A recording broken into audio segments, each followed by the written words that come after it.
नमस्कार, मैं साक्षी गुप्ता। आप देख रहे हैं फास्ट न्यूज इंडिया। पत्रकार की संदिग्ध दशा में मौत। कल रात को संदिग्ध अवस्था में रोड पर पड़ा मिला एबीपी का पत्रकार। शराब माफियाओं से मिल रही थी धमकी। एडीजी को पत्रकार ने लिखा था पत्र, फिर भी नहीं मिली सुरक्षा। पूरा मामला यूपी के प्रतापगढ़ जिले से है, जहां पर कल रात को संदिग्ध अवस्था में रोड पर एबीपी न्यूज के पत्रकार सौरभ श्रीवास्तव को कटरा के पास पाया गया। संदिग्ध दशा में हुआ था उनका एक्सीडेंट। पत्रकार सौरभ श्रीवास्तव की पत्नी ने एसडीएम के सामने लगाया हत्या का आरोप।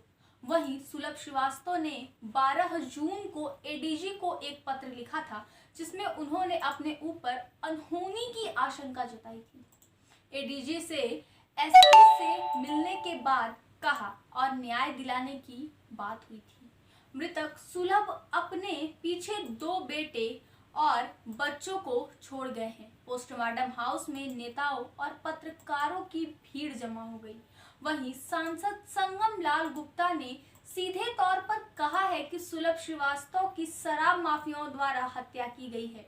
देखिए प्रतापगढ़ से विशाल रावत की यह रिपोर्ट। सांसद जी, ये बताइए, प्रतापगढ़ में पत्रकार की हत्या हो जाती है और पुलिस कोई कार्रवाई नहीं करती। आप भी आए हैं पोस्टमार्टम हाउस, क्या कहना चाहेंगे?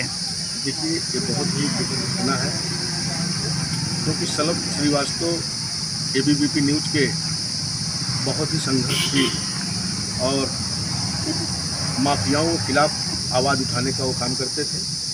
हमारे व्यक्तिगत भी संबंध थे उनसे। कई बार हमारे आवास पे आके बहुत सारी चीज़ों पर चर्चा करते थे।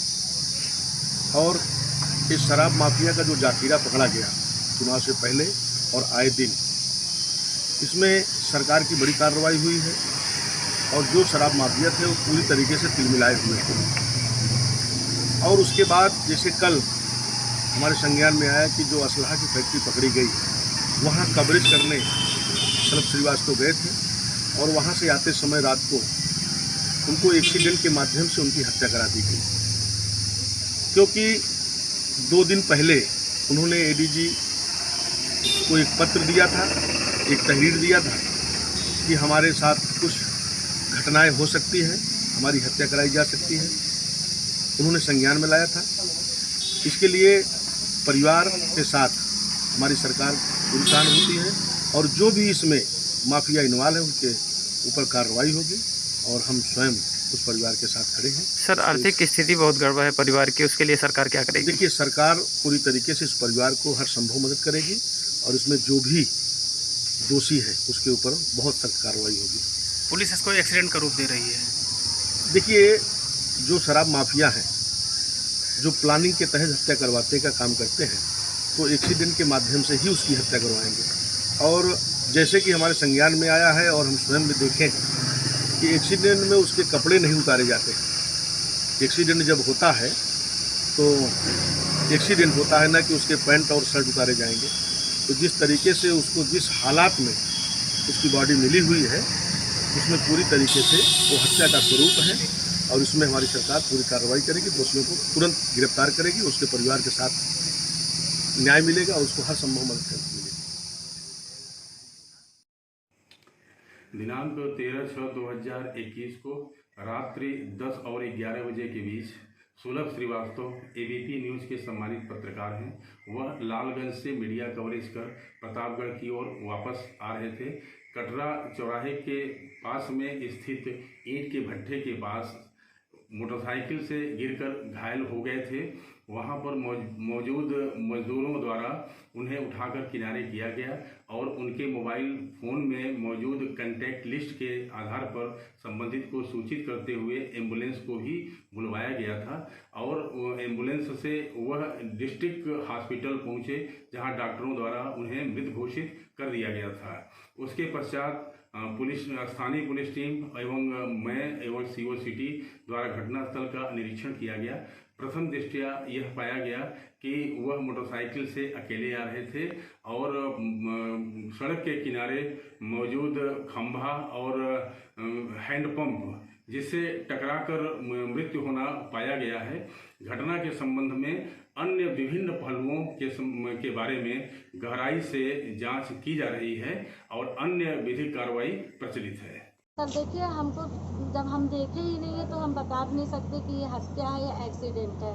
लेकिन जहाँ तक है 3 दिन से ये परेशान तो थे कि हम कहीं जा रहे हैं तो हमारा कोई पीछा कर रहा है। इस बात से हमको ये लगता है कि ये हत्या भी हो सकती है, लेकिन ये पक्का नहीं है। हम पक्की बात नहीं कह सकते कि ये हत्या है या एक्सीडेंट है।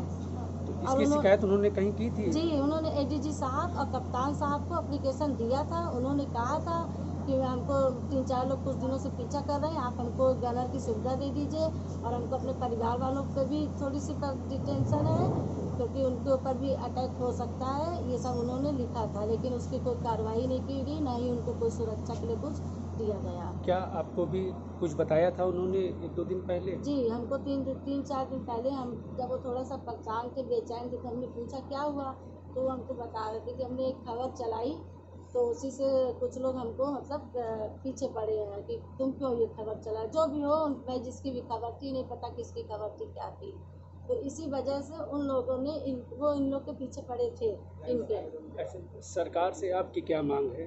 सरकार से हमारी मांग यही है कि हमारे हमको न्याय, सबसे पहले तो हमको न्याय मिले। सच्चाई का साथ अगर आज हमारा पति दिया है तो उसको क्या मिला? 24 घंटे में आज वो हमारे पास रहा नहीं, तो मतलब जो सच्चाई का साथ देगा वो रहेगा ही नहीं, और जो झूठ का साथ देगा वो सर उठा के जिएगा। तो हमको चाहिए न्याय। और हमारे 2 तो छोटे छोटे बच्चे हैं, एक 7 साल का बच्चा है, एक 11 साल की लड़की है, तो उसको हम कहाँ से खिलाएंगे, कहाँ से पिलाएंगे, हम क्या करेंगे? मेरे घर और कोई अर्निंग भी नहीं थी, उनकी पत्रकारिता से ही हमारे घर में रोटी नमक चल रही थी जो चल रही थी, और ना कोई रोजगार है। क्या नाम है आपका? रेणुका श्रीवास्तव।